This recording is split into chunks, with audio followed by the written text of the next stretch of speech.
Hello everyone, आज हम सीखने वाले हैं दशमलव वाला गुना, मतलब पॉइंट वाले गुना के सवाल।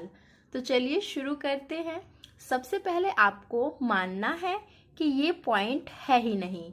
इस पॉइंट को हम बाद में लगाएंगे। वो कैसे लगाते हैं हम वो बाद में देखेंगे। तो वीडियो को आप लास्ट तक ज़रूर देखें अगर आप सीखना चाहते हैं कि पॉइंट वाले गुना के सवाल कैसे किए जाते हैं।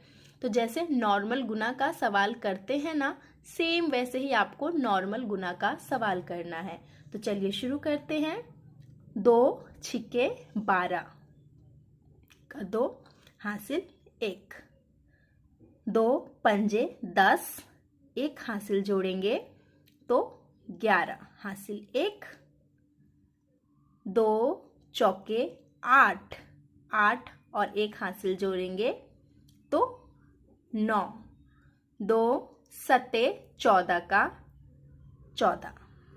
आगे कोई संख्या नहीं है ना, इसलिए हम 14 लिखेंगे। अब गुना का नियम ये कहता है कि आप एक संख्या का गुना करते हैं, उसके बाद अगर दूसरी संख्या से गुना करते हैं तो एक संख्या के नीचे आप क्रॉस लगा दें, मतलब उसके नीचे आपको कुछ नहीं लिखना है। दूसरी संख्या से हमें स्टार्ट करना है, ठीक है। तो 4 का पहाड़ा 6 बार पढ़ेंगे। 4 छिक्के 24 हासिल 2। 4 पंजे 20, 20 और 2 22 का 2 हासिल 2।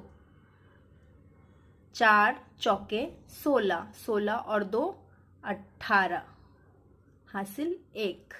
4 सत्ते 28 और 1 29। ये आया हमारा। संख्या के नीचे संख्या लिखिए आप हमेशा। 2 के नीचे कुछ नहीं तो 2। 4 और 1 5, 9 और 2 11 हासिल 1। 4 और 8 12 और 1 13 का 3 हासिल 1। 9 और 1 10 और हासिल जोड़ेंगे तो 11 और 1 हासिल इसमें जोड़ देंगे तो 3। ये हमारा आंसर आएगा। अब बारी आती है कि पॉइंट कैसे लगाना है। देखिए, यहाँ पर एक संख्या के बाद पॉइंट है तो एक संख्या काउंट करिए। फिर यहाँ पे 2 संख्या बाद पॉइंट है तो 2 संख्या काउंट करिए। टोटल कितनी संख्या के बाद पॉइंट है? 1 2 3। 3 संख्या के बाद पॉइंट है तो हम 3 संख्या के बाद पॉइंट लगा देंगे और ये हमारा आंसर हो जाएगा, ठीक है। जितनी संख्या के बाद पॉइंट होता है उतनी संख्या के बाद हमें आंसर में पॉइंट लगाना होता है। अगर सिर्फ नीचे पॉइंट है, ऊपर पॉइंट नहीं है कहीं भी, तो हम एक संख्या के बाद लगाएंगे। ऊपर भी पॉइंट है, नीचे भी पॉइंट है, तो टोटल हम काउंट कर लेंगे कि कितनी संख्या के बाद पॉइंट है और हम यहाँ पे पॉइंट लगा देंगे। चलिए इसी तरीके से अब हम दूसरा सवाल देख लेते हैं। आप मान लीजिए हमारे पास 8 है, 7 है, 5 है, 4 है, 3 है। मैं यहाँ पे 2 संख्या के बाद पॉइंट लगा देती हूँ, ठीक है। मानिए हमारे पास यहाँ पे 5 है, पॉइंट 9 है, 4 है।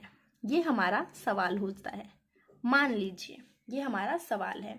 यहाँ पे हमने 2 संख्या वाला देखा था, अब यहाँ पे हम 3 संख्या वाला देखेंगे कि कैसे सॉल्व करते हैं। तो सेम इसी तरीके से हमें करना है।